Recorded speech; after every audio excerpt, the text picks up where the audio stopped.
At the beginning of today's forecast, I'd like to take a look at the latest National Hurricane Center outlook, and as you can see, they're giving Invest 95L a 60% chance of development. Basically, Invest 95L is expected to move in an area where the conditions are expected to be gradually conducive for development.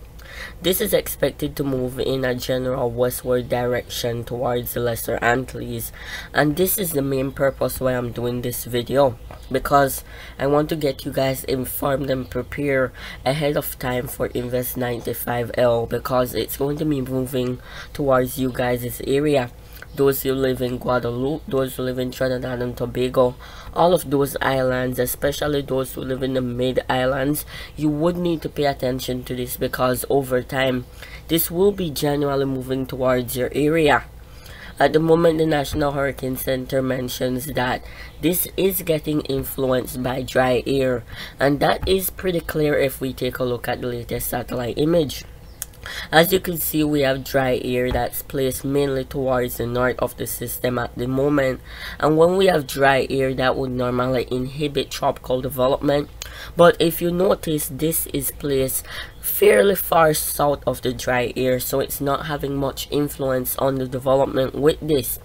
About 24 hours ago, we were expecting that this would have not survived the dry air due to, very strong wind shear and dry air that was keeping the development, of this to not happen at all.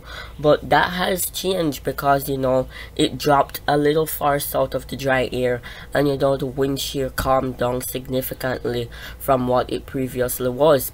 So if we take a look at the latest satellite image on this, we could see that Invest 94L is sustaining very good thunderstorms activity. As you could see, at the moment we have this huge blob of thunderstorms, and that's what we would look for when we're looking at the intensification of a system.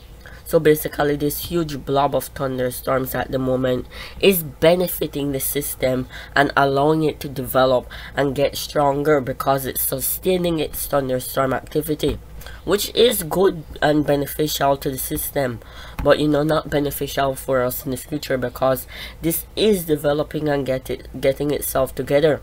If you take a look at the latest HMON model, this is a solution that really shows how Invest 95L gets itself together. And if we begin to run the model, we could see that eventually over time the structure of the system improves a lot. And when this does structure improvement, basically that helps to organize the system. As you can see, the vorticity with it is getting very stronger, and it's having to more form this blob and this tight center of circulation. So that's what we see as we go farther out into the forecast. If we continue to run the model, you guys do notice also that this continues to get tighter, and then the system goes through this replacement cycle, but it does continue to strengthen as we get farther out into the forecast and continue to move closer towards the islands. At this moment where we are in the forecast, we do notice that it is about just towards the east of Barbados. So you guys in Barbados would need to pay attention to this, because this could be headed in you guys' general direction, and all of you guys that live in this area, you should be monitoring this very closely, because this is going to be affecting you guys' area and moving into the area by the time the end of next week, maybe towards midweek next week. So basically, this is going to be moving in that general direction, and when we have tropical systems that move in that general direction, there are a lot of problems in terms of heavy rainfall and such. If we take a look at the latest models, we do notice that, of course, the models are showing that this is going to beeline its way into the Caribbean. And when we have systems that are moving into the Caribbean at this time of the year, the systems would need to deal with a lot of wind shear.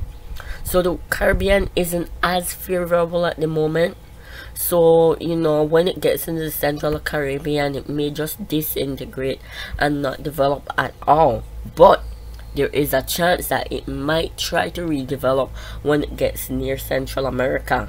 It's very complicated at the moment because some of the models show that this does survive that, you know, dry air and wind shear. So maybe it could, maybe it couldn't, but that's just what the models are showing at the moment. So basically, if you notice, this takes a more sudden drop within the next 48 hours or so, and when it takes this sudden drop, it's going to be, you know, more or less affected by the dry air in this general area. So maybe we could have the system develop more and farther within the future, you know, based on what I'm seeing at the moment.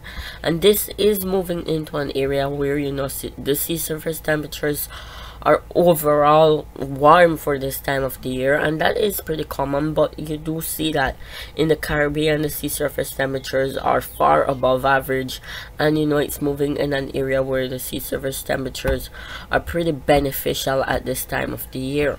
So if we take a look at the latest vertical wind shear in the Caribbean, we do see that that's on a decrease at this moment. So if it is able to more or less survive that wind shear in the Caribbean, which, may I note, is decreasing, it could, you know, get into the Western Caribbean and more or less develop into a tropical system, or redevelop, may I say, into a tropical system. So if we take a look at the latest, you know, the this anomaly, this is what we're showing, that we could see a significant spike in tropical activity sometime in August. So as we get into the first week of August, we do notice this amount of green, and that is showing that there could be favorable conditions throughout the Atlantic. And what we're looking at here is the MJO forecast, and this is about into the first week of August, and we do notice that it's very green. So that means that we're having rising motion, and when we have rising motion, that basically means that there's a lot of thunderstorm activity. And when we have thunderstorm activity, that is what tropical systems like, because, you know, there is a lot of moisture and, you know, convection in the convection in the atmosphere for them to more or less interact with and feed off of that, guys. So basically that's what we're expecting, that this will just basically the hurricane season will get worse. So far we have 4 named storms. This may be our 5th Invest 95 could be our 5th named storm of the year. And what we're expecting is that, of course, this could, you know, affect the islands. So you guys that live in the islands, as I mentioned previously, would need to pay very close attention to this. Over time, the models do show that this will move into the Caribbean. So if you notice, there's a trend that I want you guys to notice.